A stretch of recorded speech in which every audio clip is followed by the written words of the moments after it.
I'm live. Hello, good evening. How are you? I'm doing the spooky thing again with the too little light. We'll see how it goes. As long as I can see the words. That's why I'd been in such bright light these last few days, just to make sure I could read the book without squinting. And this, hopefully, is the final video. Nobody's Girl. We're on the last 30 pages. It's a phenomenal book. I think tomorrow, allegedly, they're doing a vote or something in Congress with those Trumpstein files. What a crazy runaround. Yeah, let's just get right into the book. And thanks for being here with me. It looks like that my volume is working. And everything I say is simply my opinion for the sake of hoping to start a conversation, open up a discussion, learn something, be educational. We got Mookie. Look at her. Everything I say is simply my opinion. And these videos with the book. Hey, Annabees and Granny Annie. How are you guys?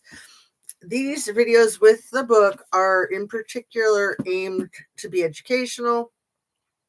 I'm inserting my opinion and my own 2 cents as much as possible to try to maximize the fair use terms. And I really encourage people to read the book, to keep it on hand so that you can refer to it. There's a lot of really good information in it. It's quite a masterpiece. So I got this little puppy dog next to me. Look at her. Look at her. And yes, I always touch up the black heart on her forehead before I bring her on camera. Lovely to see you both. I hope you're doing well. So let's just get right into it because it's already almost 11. And let's see if we can get this done for once and for all. All right. Maxwell on trial. Page 336. And it is chapter 36. So Maxwell on trial. Oh, make sure that you like, share, subscribe, all that stuff, yada, yada, yada. You know the drill. You know the drill. I want to tell you about a young girl named Jane. This opening line, delivered by U.S. Assistant Attorney Lisa Pomerantz, kicked off Jiz's trial on November 29th, 2021. Well, that was a long trial until she was sentenced, because she wasn't sentenced for 7 months after that. I think E's enabler and co-conspirator was charged with unlawful conduct that spanned from 1994 to 2004. And involved the 3 minor victims listed in her original indictment and a 4th woman aged 14 when she was abused, who had been added later. Prosecutors were seeking to prove 1 count of enticement of a minor to travel to engage in illegal sex acts, 1 count of transportation of a minor to do the same, 1 count of schmecks transporting of a minor, and 3 counts of conspiracy. Exactly 1 month later, a jury of 12 New Yorkers would reach a verdict. This meant that for the next 4 hours, I would barely sleep since it's 12 hours later in Perth. The proceedings were not televised. The revolution will not be televised. But every day in court was in session. I could be found between the hours of 9 p.m. and 5 a.m. Perth time, poring over live tweets from journalists who were in the courtroom. Months earlier, the lead prosecutors, Pomerantz and Maureen Comey, we know that name, had broken the news to me that I would not be testifying because essentially I would be too big a distraction. For example, if I were a witness, all the men that I had previously named as my abusers would likely be called by the defense as rebuttal witnesses, the prosecutor said. They feared such theatrics would dilute jurors' focus, taking the spotlight off Jiz. At its heart, prosecuting a case is about creating a clear narrative that jurors find easy to follow. That's good to know because, yeah, I mean, court cases are so like streamlined that it's like it barely reflects the actual facts and truth, in my opinion. If you know a case really well and you watch the trial, it's like they're just skating on the surface the whole time. But I haven't heard it put so well. Right, Granny Annie, didn't you work in the courts too in Seattle? I know your significant other did, but I thought you did it as well. Um, yeah, it's almost like what you see in courts is like the Cliff Notes version of the true story of the whole story. It's just like everything is like so glossed over. It's weird. It seems like a whitewash. Like every time, it seems like a whitewash, in my opinion. The way I see things. Anyway, just overly simplified. But now that makes sense. I've never heard it put so well. See what a good book this is. Where was I? Um, At its heart, prosecuting a case is about creating a clear narrative that jurors find easy to follow. So, yeah, just like keeping it simple. I guess I can see that as being a positive thing, although I think it should be clearly reflecting the insanity of the crap, you know. My narrative was complicated, if only because I'd named so many names. The prosecutors acknowledged they wouldn't have been able to build as strong as a case against Jiz without the discovery gathered in my prior defamation lawsuit.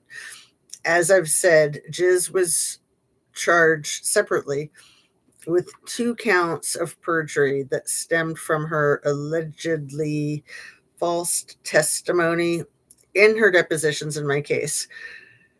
But they wanted to tell a straightforward story about G, the groomer, the procurer, and the abuser. I was very disappointed. I had been looking forward to doing my part to send G to prison.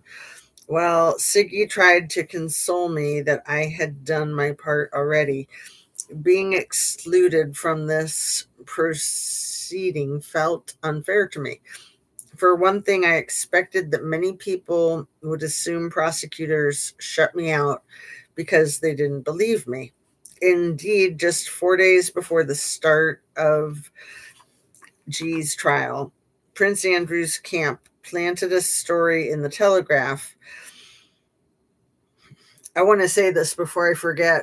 Allegedly, E may have been trying to hire a couple of assassins to target royalty around the time that he was allegedly targeted. Had you guys heard that? That was just in tonight's news.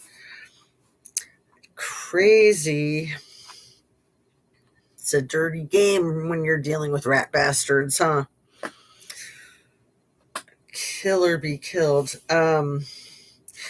Prince Andrew's camp planted a story in the Telegraph that ran under this headline: Virginia Giuffre's absence from GM's trial, Ghislaine Maxwell's trial, shows she is not a credible witness, says Duke's team. But that couldn't be helped.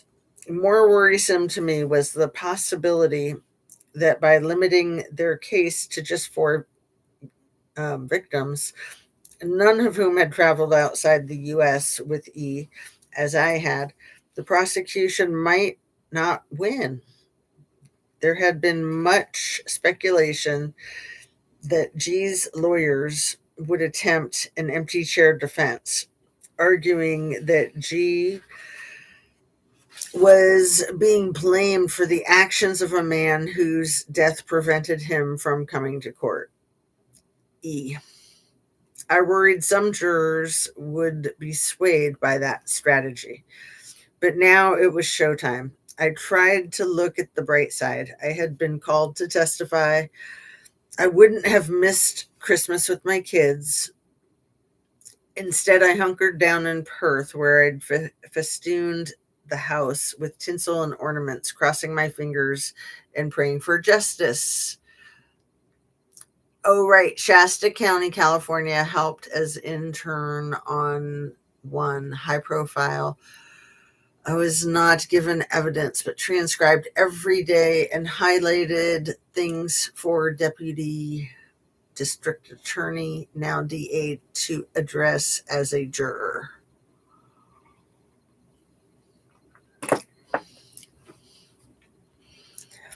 Yeah, it's been a while since you've spelled all that out for me. Thank you. Because yeah, we, just for people that don't know, we kind of know each other, not in real time, but vicariously through when I was employed by the King County Superior Court in downtown Seattle. So was your significant other, right? Because I was there around Y2K, like 1999 to Y2K. Let's see. And now I'm losing my place, so let me try to not do that.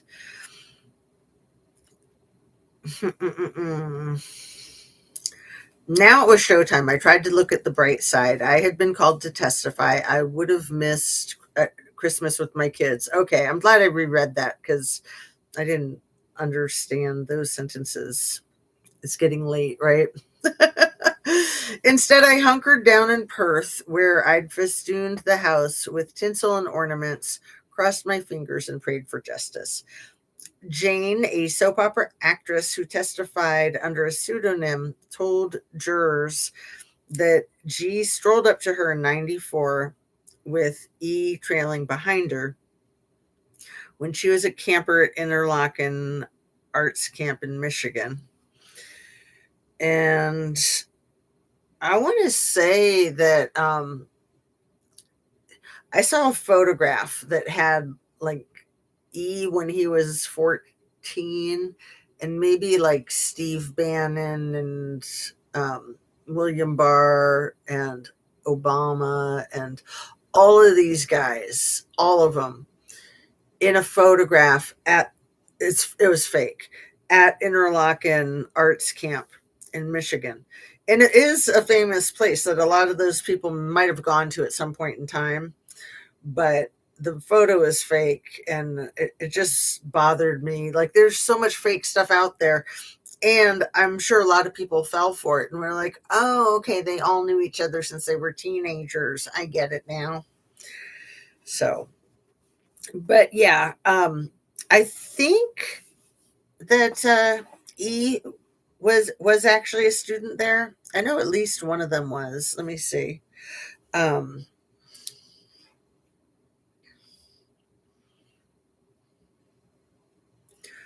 was was Jeffrey Epstein a student at the Interlochen Arts Camp in Michigan? Jeffrey Epstein ever a student at the Interlochen Arts Camp in Michigan?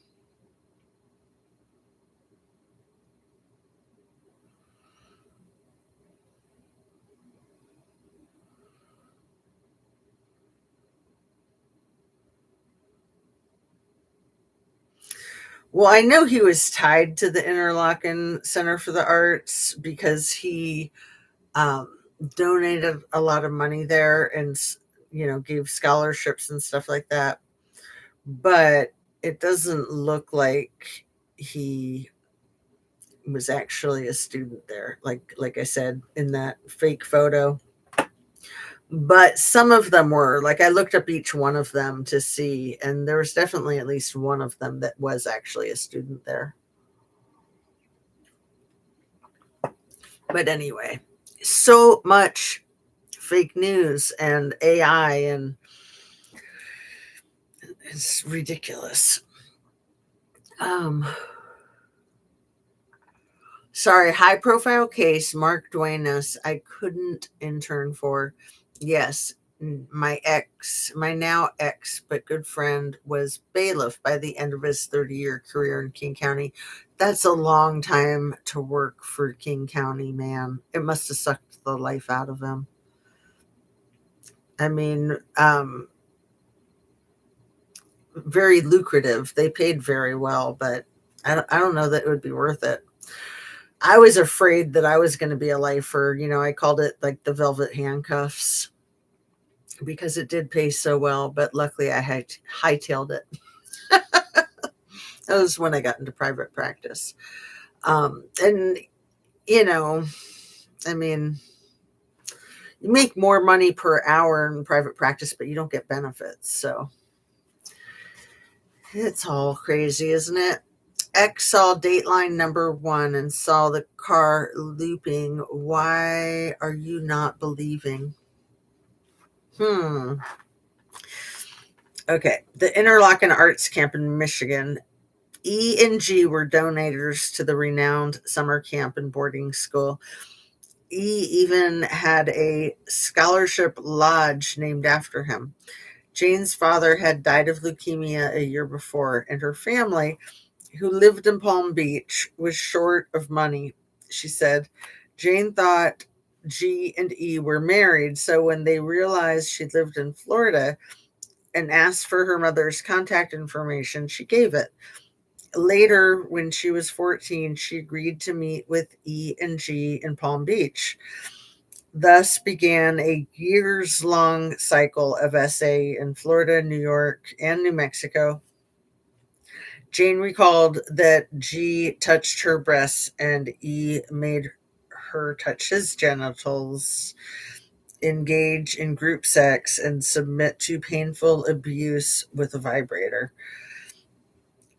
Jane remembered E introducing her to Prince Andrew and confirmed that she'd been awarded $5 million by the Epstein Victims Fund, though she'd only received 2.9 million of that. Asked about the long-term impacts of her experiences with E and G, she answered with a question: how do you navigate a healthy relationship with a broken compass? I didn't know what real love was supposed to look like.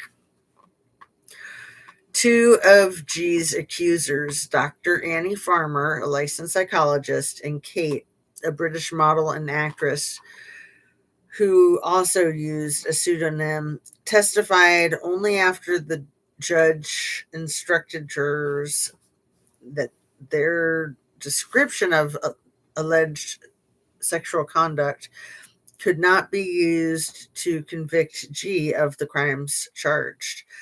That was because Kate was above the age of consent in the jurisdiction in which she had sexual contact with E and G. She'd been 17 at the time. Annie had been 16 when she was fondled by G and E at the ranch in New Mexico, where a 16-year-old is not considered a minor. But both Annie and Kate were used by the prosecution to assert that G's exploitation of vulnerable teenagers was part of a pattern. Kate, for example, said that G groomed her for E to abuse, and that after she gave him sexual massages, G said, "You're such a good girl. You're such a good girl." So creepy AF.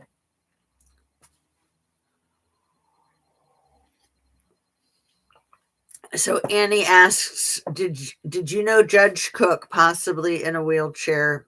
We are good friends with his son. He was bailiff too. He had same physical disability that his dad, Judge Cook, had, not in a chair yet.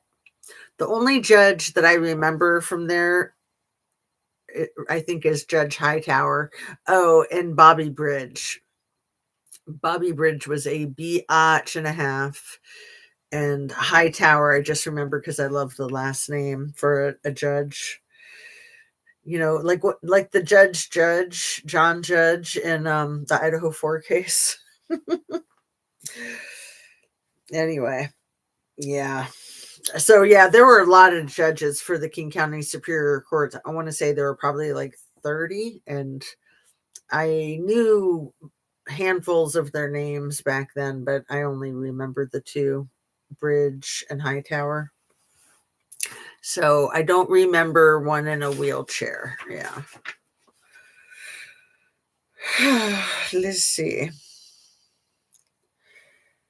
And where was I?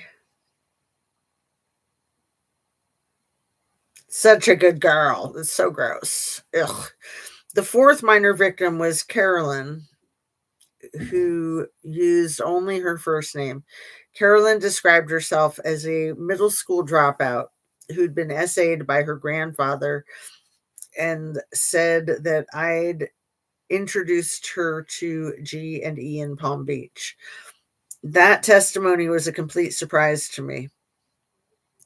Carolyn said the first time she went to El Brillo Way, I got undressed and told her to keep on her bra and underwear.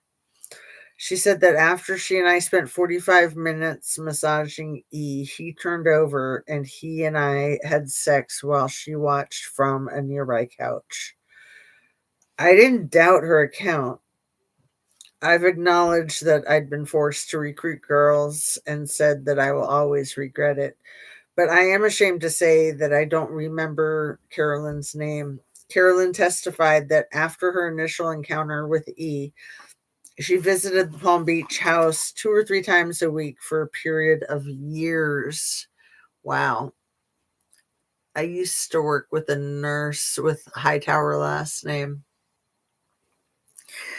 Yeah, it's a cool name, but like a funny name for a judge. It would also be good for a professor, right? Professor Hightower. Um, let's see.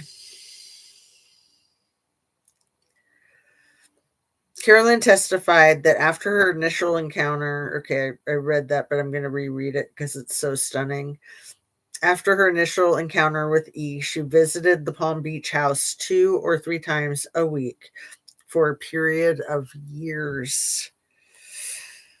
She said she performed sexualized massages that were arranged by G, who was always in the house when Carolyn arrived.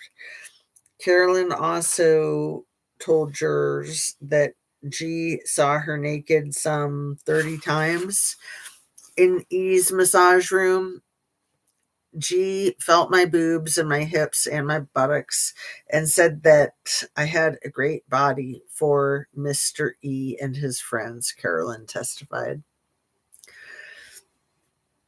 If I had to distill defense attorney Laura Messinger's arguments into a single message, it would be this. The alleged victims had at times changed their stories or gotten details wrong, so their memories couldn't be trusted. I'd been similarly criticized so many times about mistakes I'd made that I'd lost count. Menninger was particularly tough on Jane, saying in her summaries, her lapses of memory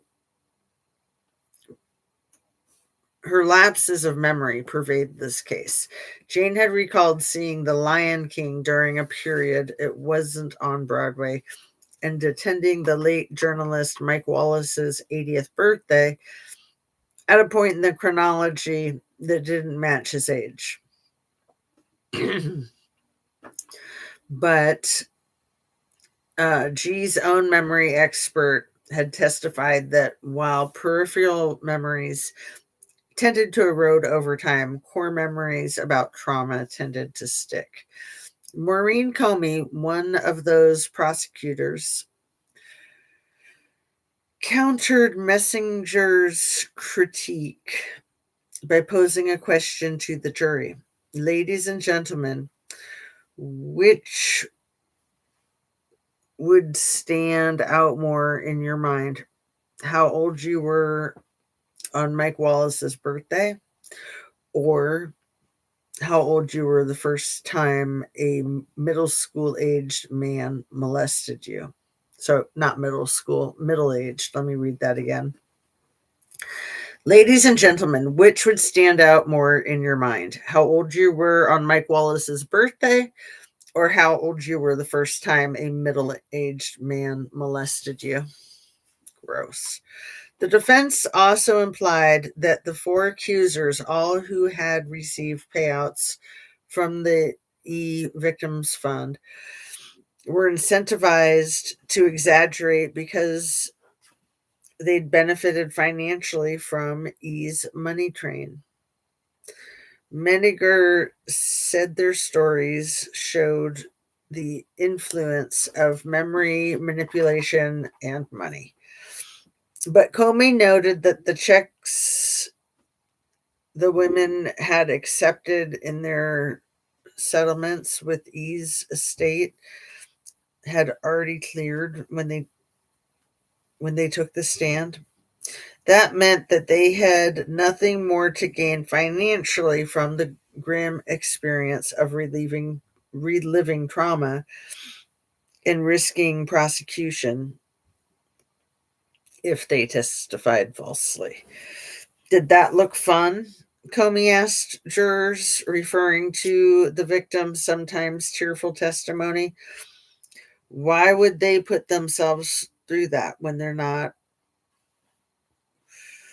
they've already gotten millions of dollars?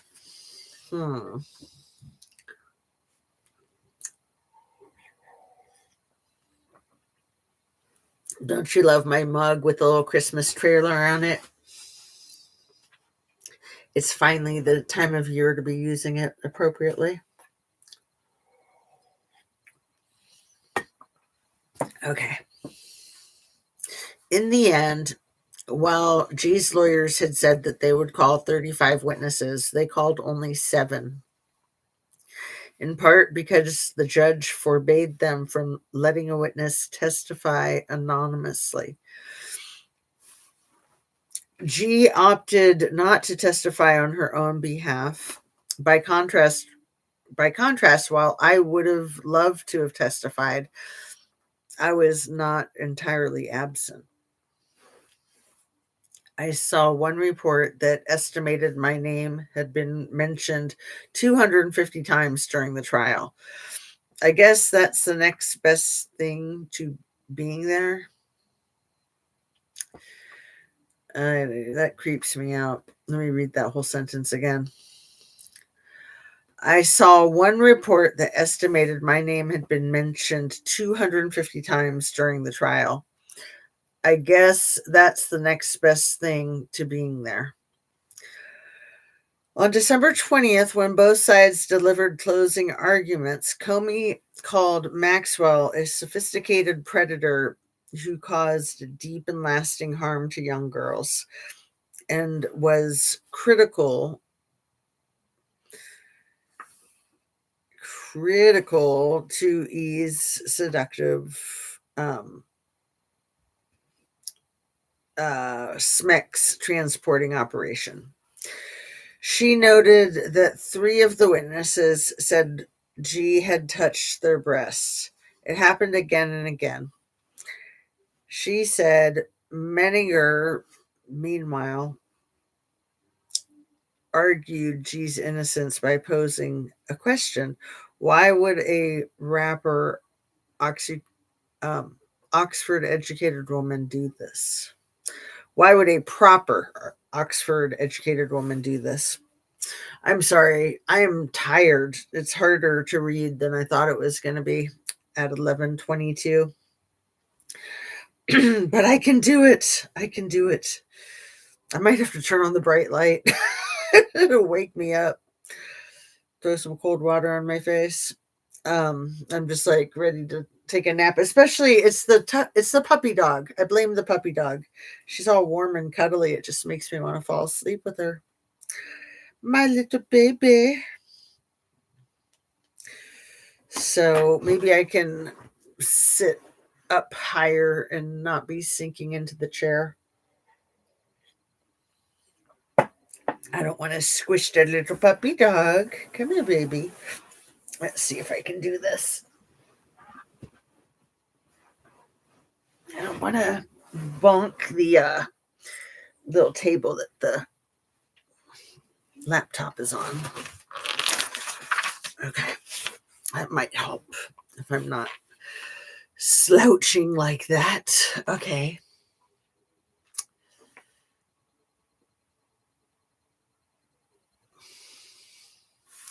Now, where was I? Did I lose a page? No, I don't think I did. But let's be sure.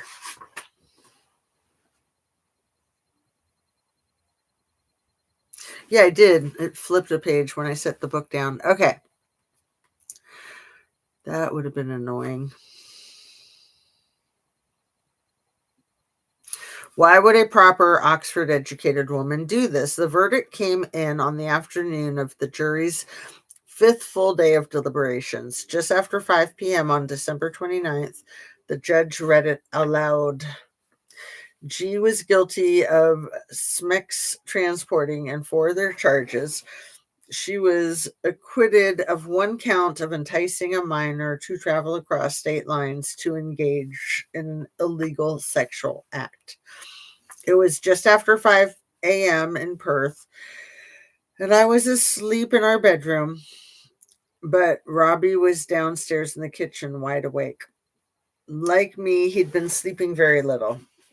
When he saw the news, he bounded upstairs and burst into our room.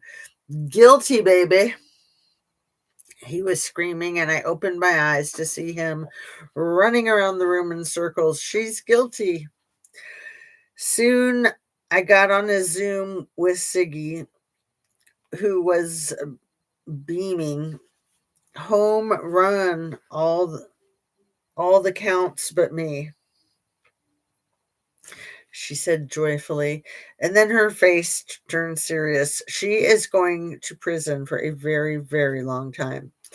Virginia, and all of that has to do with you. You started this, sweetheart. You did everything to keep it going. Yep, which would be another motive for another person to take Virginia out, right? Or to pay to have her taken out. In my opinion.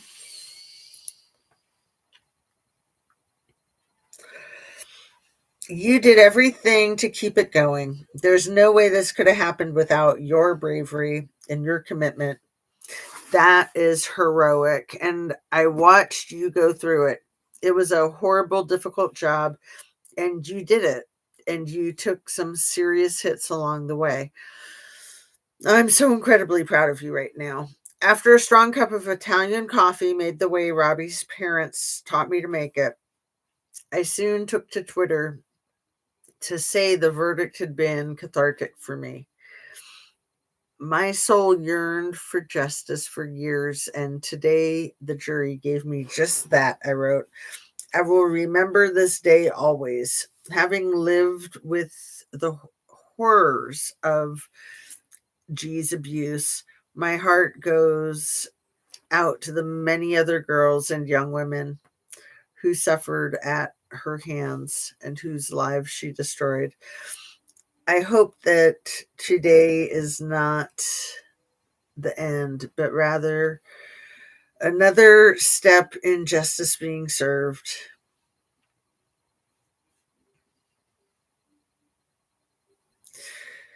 G did not act alone. Others must be held accountable. I have faith that they will be. Sorry, I was reading that to myself, trying to figure out what it said. I'm going to read those last few sentences. I hope that today is not the end, but rather another step in justice being served. G did not act alone. Others must be held accountable. I have faith that they will be. Settling up, settling down, chapter 37 and page 343. On January 12th, 2022, my case against Prince Andrew got the green light. The prince's lawyers had argued that he was protected from liability by the settlement I'd signed with E way back in 2009. I'm going to have to turn on the light. I don't want to fall asleep. I'd be embarrassed to do that. And I'm like feeling really drowsy. So I'm going to switch up the lighting. Are you ready? It's going to be blinding. Blinding, I tell you.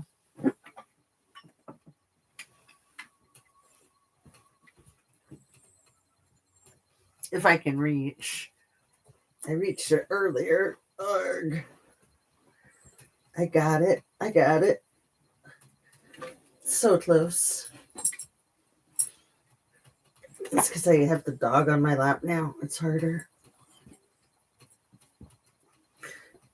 I don't want to squish the dog. Ready? I keep saying that and not doing it. Okay, I give up. No, I'm just kidding. This is ridiculous, though. What in the world? Why? Why? Okay. Ah, that was annoying AF.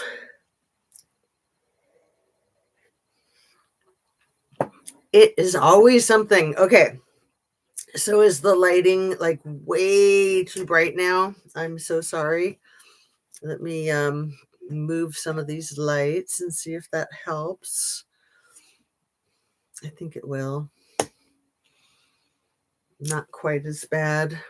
If I put a little cloth over this little light here, this little light of mine, I'm going to let it shine. And now, okay. Is that better? I think that'll keep me awake. That dim light was, I was just like, I was totally about to pass out any second. It's good, Annabise. Thank you. Okay. I should read that last little bit again because I was like seriously in a haze, in a daze. I'll just read the whole last paragraph again. It was horrible. It was a horrible, difficult job, and you did it. You took some serious hits along the way. I'm so incredibly proud of you right now. After a strong cup of Italian coffee made the way Robbie's parents taught me to make it, I soon took to Twitter to say the verdict had been cathartic for me. My soul yearned for justice for years, and today the jury gave me just that. I wrote, I will remember this day always. Having lived with the horrors of G's abuse, my heart goes out to all the many other girls and young women who suffered at her hands and whose lives she destroyed. I hope that today is not the end, but rather another step in justice being served. G did not act alone. Others must be held accountable. I have faith that they will be. So 37, settling up and settling down, page 343. On January 12th, 2022, my case against the former prince got the green light. The prince's lawyers, okay, wait, January 12th, 2022, there's a green light on Prince Andrew's case.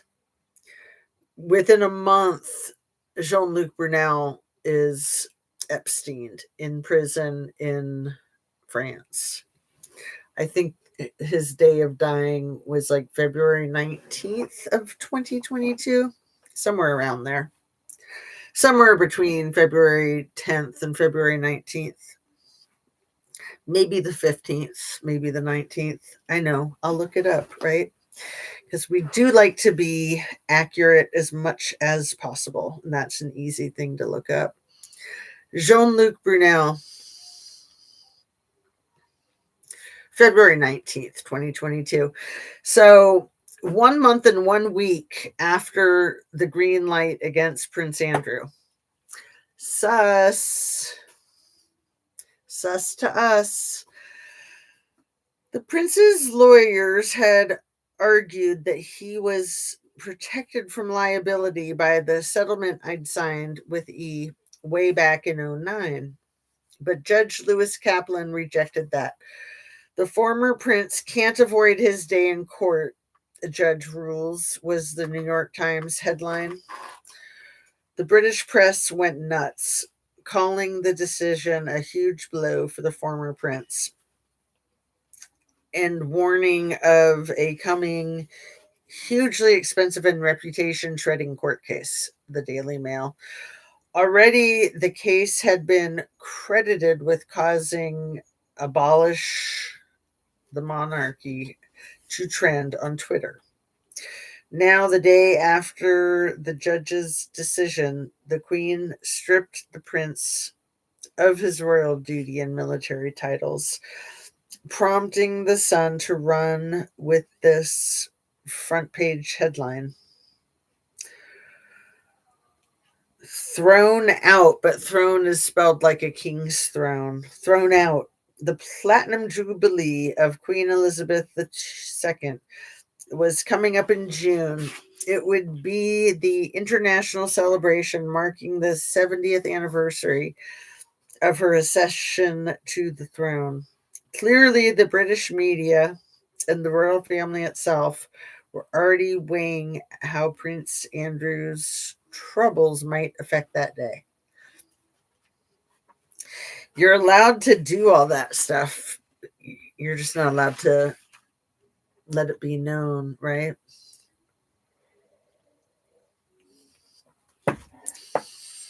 You're just not allowed to get caught publicly with your pants down. It's bad for the family name, bad for the family business. Okay, on January 19th, the former prince deleted all his Twitter, Instagram, and Facebook profiles. 3 days later, SNL took a swipe at him with Weekend Update host Colin Jost saying, "This week, Britain's most eligible bachelor, the former prince, officially deleted his Twitter account after he realized that's not the app with all the dancing teenagers." Nasty. Nasty, nasty. 4 days later, the former prince formally denied my charges, but his response was met with ridicule. My lawyers, meanwhile, were seeking to depose the prince's former assistant and to see medical records, if any existed, that could prove the prince's assertion that he lost the ability to sweat.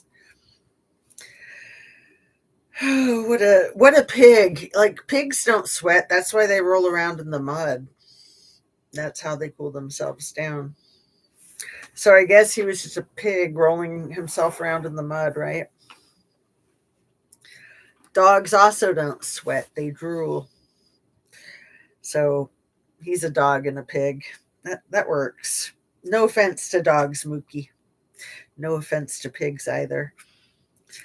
All right.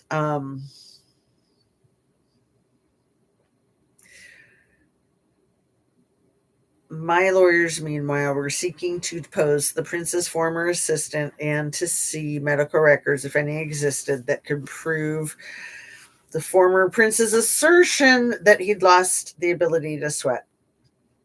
The prince was not without his supporters. Of course not. You got to be trolled, right? On January 31st, a former girlfriend of his, a socialite named Lady Victoria Harvey, she is the biggest piece of shit you can imagine.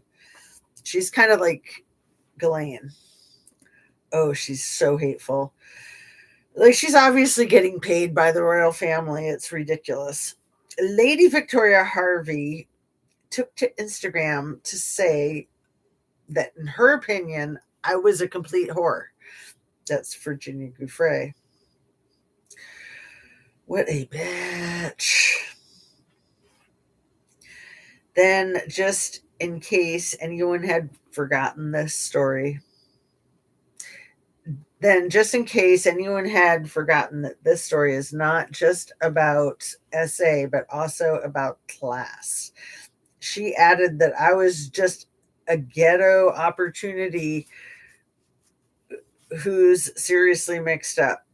Never one to shirk her public duty, Lady Victoria, the daughter of the 6th Marquess of Bristol,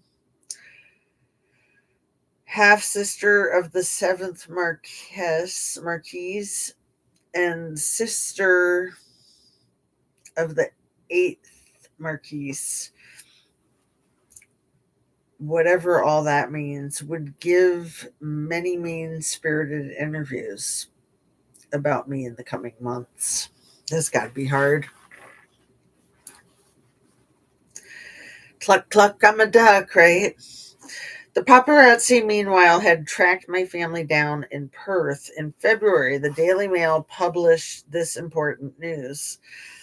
Prince Andrew's accuser, Virginia Giuffre, is spotted vaping with foils in her hair outside salon in Australia as she prepares to take the oath and be quizzed by the Duke's lawyers for her essay lawsuit. Let me reread that part. The former prince's accuser, Virginia Giuffre, is spotted vaping with foils in her hair outside a salon in Australia as she prepares to take oath and be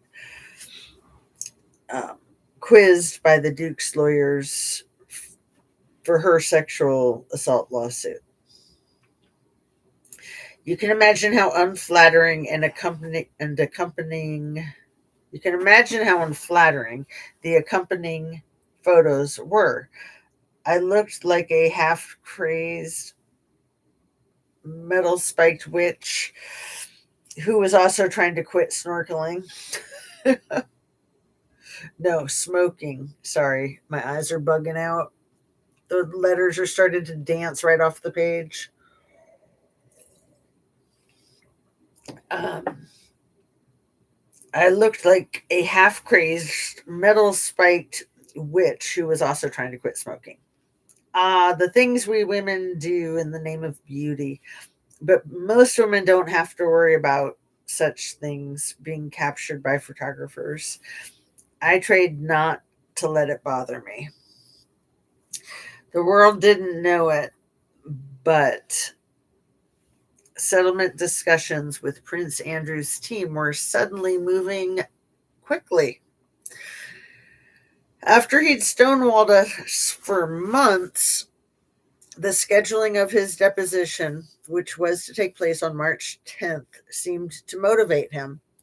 Also, the newest addition to the Prince's legal team, Andrew Bretler, an American who'd worked for 2 Hollywood figures facing their own Me Too allegations, the actor Armie Hammer and the director Brian Singer. Never heard of either of them. Was less reluctant than some of his British counterparts to face reality. David Boies would later credit Bretler with keeping the settlement talks on track. Siggy, meanwhile, felt we couldn't have been in a better position. She was ready to try the case. And she believed strongly that if we went to trial, we'd prevail. I'm going to ask for the moon, she told me, which she'd already agreed had more to do. Wait, she told me, which we'd already been agreed had to be more than mere money. After casting doubt on my credibility for so long, the former prince's team had not even gone so far as to him, try to hire internet trolls to hassle me. The Duke of New York owed me a meaningful apology as well. We would never get a confession, of course. That's what settlements are designed to avoid. Did I read that right? We would never get a confession, of course. That's what settlements are diagnosed to avoid. But we were trying to get.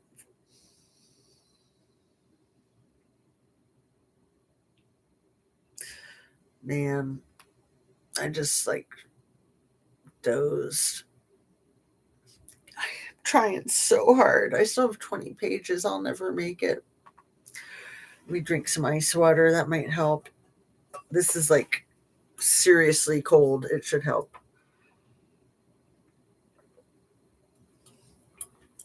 Army Hammer got blacklisted in Hollywood because he assaulted his girlfriend and also texted stuff about wanting to eat people. Oh, great. So gross.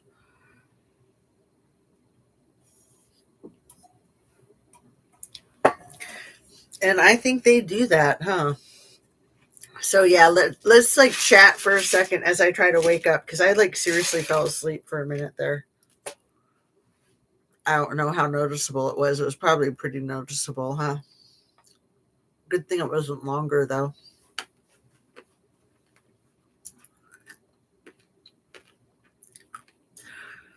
It's not that late. I mean, I'm not usually on late at night, but I usually stay up late. Oh, you didn't notice Hannah Bees? I'm glad I noticed. I like literally was like, "Ugh." But I wasn't over to the side. I was just straight down. I was just reading, and then I wasn't reading, and then I opened my eyes, and I'm like, huh? Anyway, it'll be funny if I watch it on the replay at right about the 52-minute mark. Just write that down so I don't forget. Seriously, too funny. I'm doing it. I'm writing it down because yeah, I'm not going to review the whole video, but I do want to see that part just for entertainment purposes. Sleep, Sandman. Okay, Sandman coming to get me. Ah! Stupid gravity, don't mess with me. I will mess you up. Oh man, gravity is totally out to get me. First the light, then the book. What else? You want a piece of me, gravity? I guess you can have it. Okay.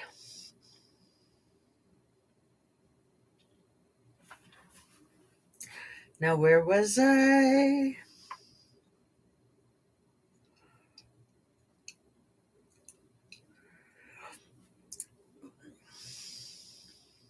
We would never get a confession, of course. I'm going to reread a little bit here.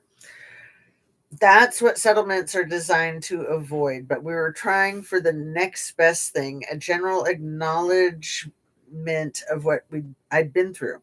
After my lawyers hashed out the details, the basic details on Zoom, I then participated in 2 days of mediation talks. Finally, at 2:30 a.m. Florida time, the prince's lawyers agreed to the statement we'd been pushing for. Siggy called me immediately and read it to me through tears, both mine and hers. Prince Andrew never intended to malign Miss Gouffre's character, the statement read in part, and he accepts that she has suffered both as an established victim of abuse and as a result of unfair public attacks. Yes, indeed, including attacks from the prince's own camp. It is known that E trafficked countless young girls over many years.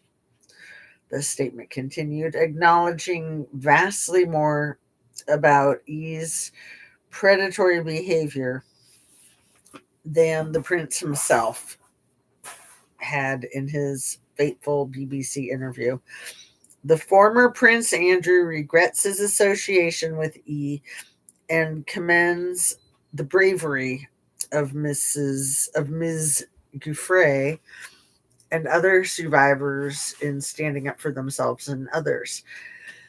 He pledges to demonstrate his regret for his association with E by supporting the fight against the evils of SMEX transporting and by supporting its victims.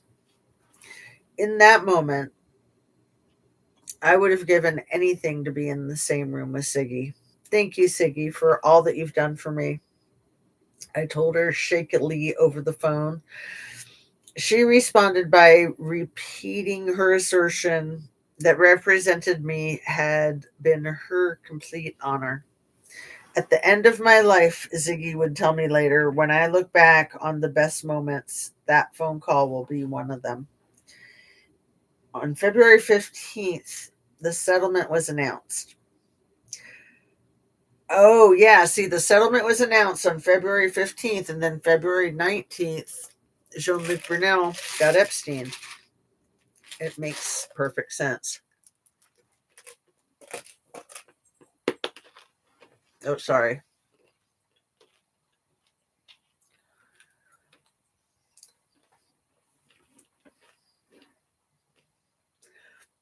We issued a joint statement that made clear Prince Andrew would pay me money. And this is 6 months before Ghislaine's um, sentencing. Though the amount was kept confidential, later it was reported that his mother, the Queen of England, had footed the bill. The statement said he would also make a substantial donation in support of victims' rights to my nascent nonprofit organization. I agree to a 1 year gag order, which seemed important to the prince because it ensured that his mother's platinum jubilee would not be tarnished any more than it already had been. Because of the time difference, the settlement announcement came in the middle of our night in Australia. That meant when we woke up the next day, Alex's birthday, our street was choked with paparazzi. The Gouffre family has a tradition on their birthdays. All the kids get to go shopping to pick out their own gifts. Mark used to fall asleep in Shan's lives, but was he on panel? I mean, I think we've all fallen asleep in Shan's lives because she would just was the marathoner. She would go forever. I know I probably dozed once or twice on Shan's live and once or twice on What's the Obsession's lives when I was on panels. But I don't think it was when I was on camera. Like I probably had like the little thing. But still, but we were all doing it. It was all of us. Because remember, we'd be on those lives all hours of the night, 2 in the morning, 4 in the morning. And that was back in the days when I had to wake up at like 6, way before 6. I had to be out of my house by 6:30. It was so annoying. And so I often couldn't be staying up having fun like that. It was kind of like slumber parties, huh? Okay. That's funny. All right. Um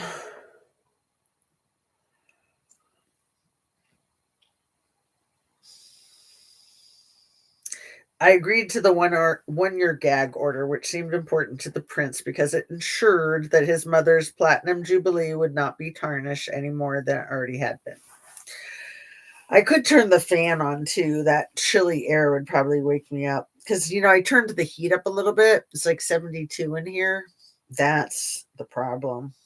That's that's melting me. Because of the time difference, the settlement announcement came in the middle of the night in Australia. That meant when we woke up the next day, Alex's birthday, our street was choked with paparazzi. The Gouffre family had a tradition on their birthday. All the kids get to go shopping to pick out their own gifts. I still wanted to do that, but Robbie wasn't sure we'd be able to get out of the driveway. For a moment, I considered going out and throwing myself at the mercy of the reporters. My plan was to say I was pleased with the settlement, then explain that it was Alex's sweet 16 and politely ask if we could have our privacy back. But then I came to my senses. Were I to try that and then, excuse me, and then attempt to take Alex to the mall, the headlines would surely read Epstein survivor rushes out to start spending Prince Andrew's money or some such. Robbie and I talked about it, and in the end, we promised Alex a rain check, and we all went home and got a cake, beer, and flowers delivered. Cake, beer, and flowers. That sounds so gross. I'm not really into cake, and I definitely am not into beer anymore.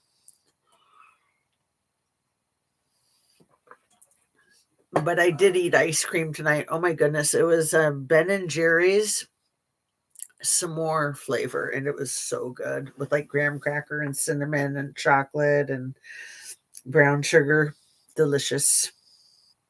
Ben and Jerry's s'more. Check it out at your own risk. Be warned. Yes, I would fall asleep all the time. Like I said, it was like slumber parties. It was so fun. It's like we're all hanging out. Our little online community. 3 days later, Jean-Luc Brunel was found deceased in the French prison where he'd been held for more than 2 years. Oh, there I go. Excuse me. He had hung himself.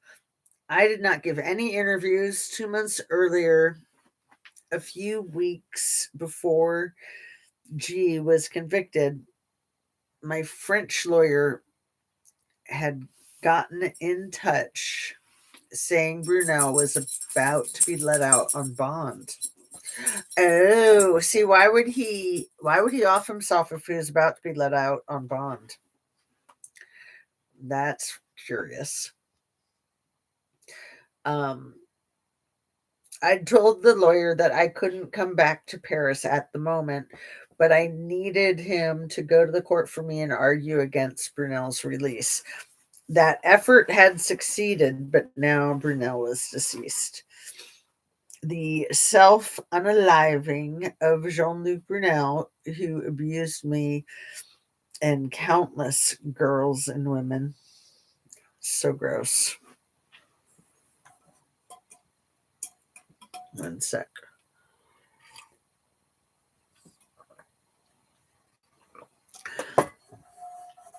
I like a good beer with hot wings. Oh, I used to love beer. Don't get me wrong. I used to love Fat Tire. Blue Moon was my favorite. I liked the kind of the pale ale, the Belgium types. Um, that really doesn't make sense at all about Brunel. hmm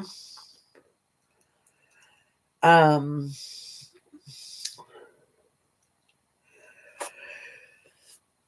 the self unaliving of Jean Luc Brunel, who abused me and countless girls and women.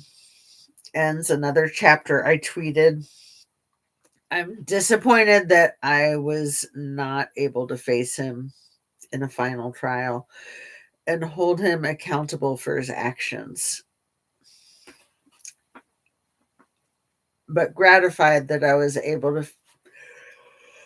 Excuse me, how rude. Gratified that I was able to face him in person in Paris to keep him in prison. That same day, a consultant I'd hired to help me get my charity organized received this email whose subject line read simply, "Explain." The email read, "Maybe Virginia can explain how this sellout from Andrew provided justice to all the girls affected by this. She sold everyone out. And just as bad as G, the now deceased Jean and Andrew, hashtag no sympathy. We decided not to respond to the sender of this email, though she signed her name." Oh, I was just thinking right before I came on, Anna, how ironic it is that DJT is in deep doo-doo with the release of these emails, because it's my understanding that he's never emailed anybody in his life. I could be wrong, that never, not once in his life, but that he's definitely not a person who does email. So how ironic that email is what might be the kryptonite taking him down. Have you ever put an orange in your Blue Moon beer? Have we talked about this? It seems like we might have a couple years ago. I used to put like an entire half of an orange in a beer. Yes, that's great. And then I'd eat the orange after. I'd like squeeze it in there, and then I'd leave it in the beer while I was drinking it, and then at the end I'd eat the orange. And anybody who hasn't tried it, not that I'm not encouraging drinking beer. I'm encouraging eating the orange. It's really good. When I first heard that, I was like, that's crazy. And people would just put like a slice of orange on the side, and it was really good. So I would use a whole half of an orange.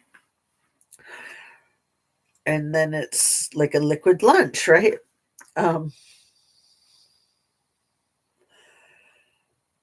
Where was I? No sympathy. Hashtag no sympathy. We decided not to respond to the sender of this email, though she signed her name. But I'd like to address what she said here. Everyone is entitled to his or her opinion, of course, but to equate me with 4 of my abusers is wrong, wrong-headed, and even cruel. As with G, I'd sue the former prince in federal court, which meant a financial settlement was always going to be the prime form of punishment if we were successful. But I'd gotten more out of him than that. An acknowledgement that I and many other women had been victimized, and a tactic pledge to never deny that again. Finally, my receipt of funds from the settlement has enabled me to finally make good on a long-standing goal of mine, to spend less of my energy unpacking the past and more on helping people in the present. I like that. In November of 21, I'd relaunched my nonprofit, now called Speak Out, Act, Reclaim. Yeah. Speak out act, reclaim, or soar. With a new website and had set about updating its mission statement and the way it would be run. Respectfully, I was attempting to help survivors of abuse, the opposite of what uh, G and E had done. I only wish it hadn't taken me so long. Oh, sorry. It felt like my braces were coming apart. It's just the wax. I was like, oh no. That was wild. Oh, I don't know that I'm going to be able to finish these last 20 pages, Annabes. I've got 19 pages exactly. I think if I read one more page, I might fall asleep. I'll try though, because that's just kind of silly to come on for 10 pages. Let's see if I could at least maybe do 15 and then so cut it in half again and then get to the last chapter. I don't know. Let me see if I can get to the last chapter. It's like 8 pages, I think, from 48 to 54. 6 pages. I can do it. If I fall asleep, here, I'll turn my ringer on, Annabes. If I fall asleep, you can call me to wake me up. I'm serious. Because I always have my ringer off. I have my ringer on full blast. And I'll put it right by my head. Okay, let's try this. And I'm going to sit up again. Oh, I'm going to put the fan on too. That'll help.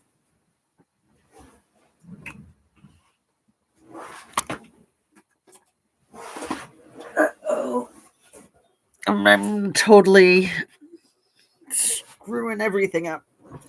I like rolled on my yoga ball. I hope I didn't give you a big butt view. I probably did. Okay.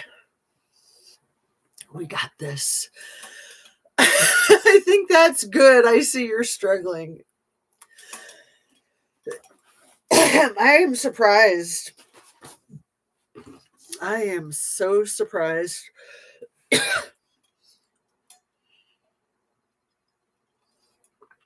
Oh, it's because I didn't sleep that much last night. I forgot. And then I didn't take a nap today. I just was like chilling out. And I did yoga. I would have thought the yoga would have rejuvenated me. But now that I think about it, I was probably like feeling like falling asleep towards the end of the yoga too. Okay. I got the fan on me. I got the ice water. I'm sitting up taller. We got this. We got this. Right? Got my phone in case I crash out. All right. And then it falls. I'm serious. I'm going to keep it where it'll be loud. I have it on a little wooden table. And here we go. I think the fan is going to help a lot because the warmth, turning the heat up to 72 was really a bad idea. I really shot myself in the foot with that. I will wake you up. Thank you, Anna Bees. You're the best. Okay.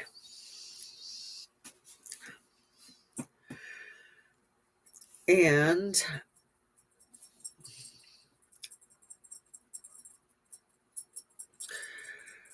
I think I'm here. Let's see. All through this period, I was buoyed by the knowledge that Robbie and I had organized an amazing vacation, a hard-to-get reservation on the Nigaloo Coast, a coral reef so pristine that it had been named UNESCO World Heritage Site. The kids were excited to swim alongside whale sharks. Me, I just wanted to get some sleep. Oh no, don't talk about sleep. My neck was hurting so much, and the painkillers I was taking were making me dizzy and disoriented. But just like when we were getting ready to travel, Robbie and Alex came down with COVID. I called Nigaloo to cancel. Then I got COVID too. Over the next several days, my blood oxygen level went lower and lower. When my hands and feet went numb and my left arm felt as if it had fallen asleep for good, Robbie didn't wait for an ambulance. He packed me in the car and took me straight back to the hospital. I've told you how cunning an enemy trauma can be. It hides in the shadows, then takes control of one's psyche without warning. That's what happened as I lay in that hospital bed in Perth. All of my feelings of sadness and shame overtook me. I was worn out by the near constant pain in my neck. I was weary of defending myself against vicious, hurtful words, liar, sellout, extortionist, rug addict, whore. I was sick of the nightmares, greedy, heaving men on top of me, men whose faces I recognize and would never forget, men whose faces I didn't recognize. So gross. I swam with whale sharks twice in La Paz, Mexico. Was bucket list fun. That's awesome. Okay. The cold water helps. That is so hideous. Heaving men on top of me. Men, yeah, trigger warning. Men whose faces I recognized and would never forget, and men whose faces I didn't recognize. That is just so gross. Alarmingly, I see now I wasn't afraid anymore. Instead, I just felt hollowed out. So when my trauma tricked my brain into telling me lies, I listened. It would be better for everyone if you weren't here, my brain said. You bring nothing but stress and worry into your husband and children's lives. Why should they suffer because E and G caused you pain? You have let your family down. They deserve better. They will be happier without you. My trauma took aim at my very existence. Aren't you exhausted? Unconsciousness would be a relief. Robbie and the kids are safe at home, so none of them will find you. It won't hurt a bit. The pills are on the bedside table. It will be easy. You can just quietly slip away. I believed my brain, so I reached for the painkillers that I had smuggled into the hospital and I swallowed as many as I could. Later, they estimated 240 pills before I passed out. I'm told that I was revived with Narcan, the opiate overdose treatment. My fragile self worth had imploded. All that remained were the shards of me. Oh, the look on Robbie's face when they told him. He couldn't bear the thought of me disappearing, and he wanted to strangle me for trying to disappear. What were you thinking, Jenna? He demanded. But in my mind, I had no answer for him, except I was thinking I needed to be deceased. Indeed. Just days later, after I got out of the hospital, I would try to take my own life again with more pills. It was only because our son Alex came to check on me that I did not succeed. So sad for the kid to find her. For a second time, I woke up in the hospital, revived once more by Narcan. After that, it would be a long time before my thoughts of self annihilation would truly begin to subside. Only then could I promise my husband and kids that I would try with all of my might to believe that I mattered. There is a huge framed picture on our wall in Perth, right at the center of our home. I placed it there at the landing at the bottom of the stairs so that everyone in the family can see it multiple times a day. It's a photograph of a cove on a magnetic island in Queensland, a place where years ago, before Ellie was born, Robbie and I had taken our young sons on our first family vacation. We had no money back then. We were living paycheck to paycheck, but after Robbie was rear-ended by that Sydney police officer, he'd gotten a settlement to cover his medical expenses, and we'd used it to take our boys, ages 2 and 3, on this trip. I remember we caught the ferry to Nelly Bay Harbor, and we didn't come home for 6 whole weeks. Wow, that's a while. Can I do it? Can I read it to the end of this chapter? Is it just a couple more pages? They're all sticking together. It's still 4 more pages. Let's see if I can do it. Ridiculous.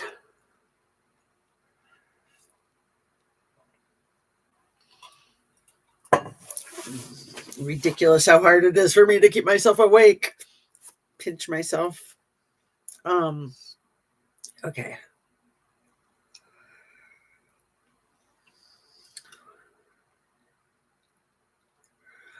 We'd use it to take our boys, ages 2 and 3, on the trip. I remember we caught a ferry to Nelly Bay Harbor, and we didn't come home for 6 whole weeks. When I think about places where I have been truly happy, Magnetic Cove tops the list. A happy place, right? The island was crawling with koala bears, and the fishing was ridiculously good. Mackerel, tuna, sea perch, you could catch them all. And Robbie and the boys did. For my part, I walked the palm-fringed beaches collecting bits of coral and other treasures. This trip of ours was in 2009. In 2022, as I recovered from my attempts to take my own life, can't fight it. As I recovered my attempts to take my own life, it felt like an eon ago, but I still thought about that vacation almost every day. In my brain, Magnetic Island had come to symbolize a path I'd taken. I imagined I might have lived in a beautiful life there, free from all troubles, safe from all dangers, anonymous. In this fantasy, I did what most people who endure childhood trauma do: process it privately, sometimes without telling a single person other than perhaps a trusted therapist. In other words, in this fantasy, I'd make a choice that was the polar opposite of the one I'd made in real life. This idol, IDYLL, would never be my reality. I knew that, but imagining it helped me. I've said I was a visual person, always have been since childhood. I've been able to remember images, faces, details others miss. If I make a notation in the margin of the book I'm reading, my brain registers the placement of the scribble so I can easily find it again. I am buoyed. I am buoyed by bright colors, so it makes sense that in my darkest times, I turn to something visual for comfort. In the weeks after I tried to take my own life, I must have starred stared. I must have stared for 4 hours or 4 hours at the oversized photo as of Magnetic Island. I bought it for Robbie in a happier times. I really truly wanted to be happy again. Okay. Uh, excuse me. I might just have to give up here. At the top of page 351. I just about cut it in half again. We're down to 16 pages. Let me see if I can get to the bottom of this. Let's see if we can get to the bottom of it.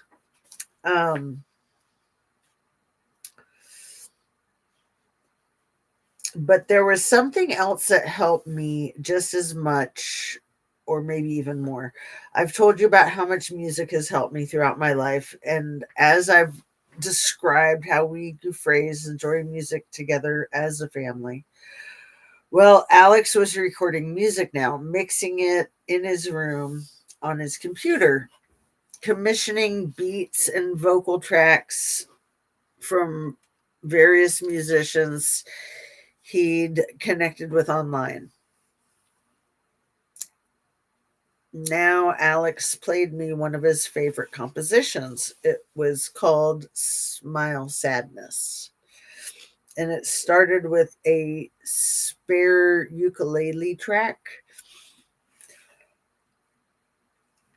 And then segued into Alex's rapping lyrics that could have been plucked straight out of my brain. There are demons in my mind circling me like a haze. It's amazing. I can't get up today. I've got to push for it. I cannot go back. If I go back, I'll be in a fucking trap. But it was another line in the song that really made me sit up straight. I don't know what I'd do without you. Listening to that song, that's when I vowed to get better once and for all. For Alex, for Tyler, for Ellie, for Robbie, of course, but most of all for myself. Okay. So at the bottom of page 351, where excuse me, so rude. Where is my bookmark? We're getting closer. One more hour or one more 90-minute video, and we should be able to get this done. Done. I wanted so bad to have it done in 12 videos because this is the 12th one.